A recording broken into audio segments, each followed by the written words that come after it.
Hey, what's up developers? In this video, we will be discussing about how to set up an Android development environment on Windows operating system and about project folder structure in Android Studio. So stay tuned.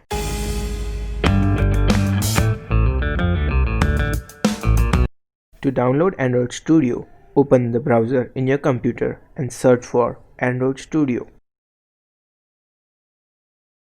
Open the first link by developer.android.com.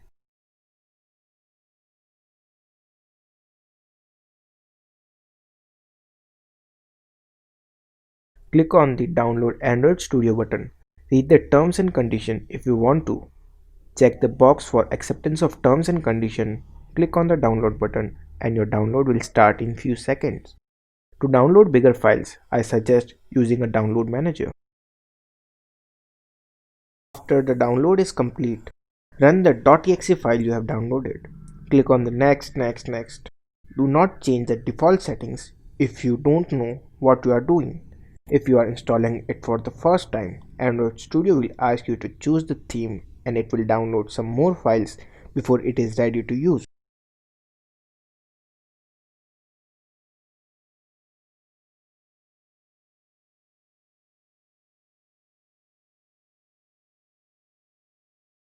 I hope you have downloaded Android Studio and installed it. To create a new project, click on Create New Android Project.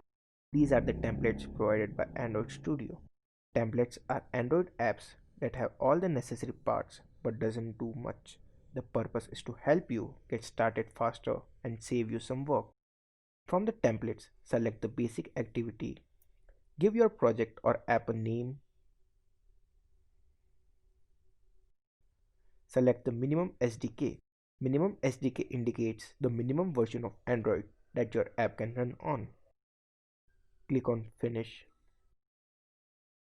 And Android Studio will start building your project files. Wait till your project is set up completely.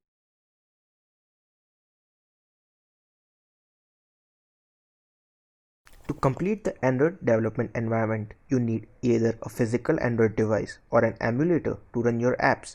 We will be using emulator to test our apps. Emulator provides almost all of the capabilities of a real Android device. Emulator simulates Android devices so you can test Android apps in your computer without requiring a physical device. From the menu bar, select Tools and from Tools, AVD Manager. Click on the Add New Virtual Device. Next step is to select your hardware from the list of pre-configured devices. I prefer selecting a Pixel device. Next step is to select the system image, the version of Android you want to run on your selected device. Prefer downloading the latest image. Give your emulator a name if you want to. Click on Finish and your emulator is ready to be used. Let's discuss the folder structure in Android Studio project. Manifest folder. Manifest folder contains Android manifest.xml. This file type contains information about our application such as Android version, metadata, states, packages for Kotlin file, and other application component. It acts as an intermediator between Android OS and our application. Java folder. Java folder contains all the Java and Kotlin source code files which we can create during the app development, including other test files. Resource or REST folder. Resource folder is the most important folder because it contains all the known code sources like images, XML layouts, UI strings for our Android application. Drawable folder. It contains the different type of images used for the development of the application. We need to add all the images in drawable folder for the application development. Layout folder. Layout folder contains all the XML layout files which we use to define the user interface of our application.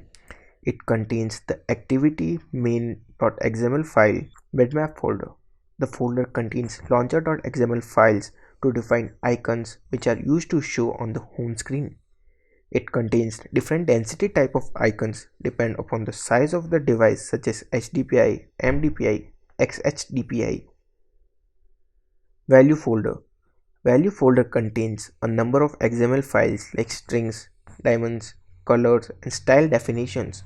One of the most important file is the strings.xml file which contains the resources. Gradle folder.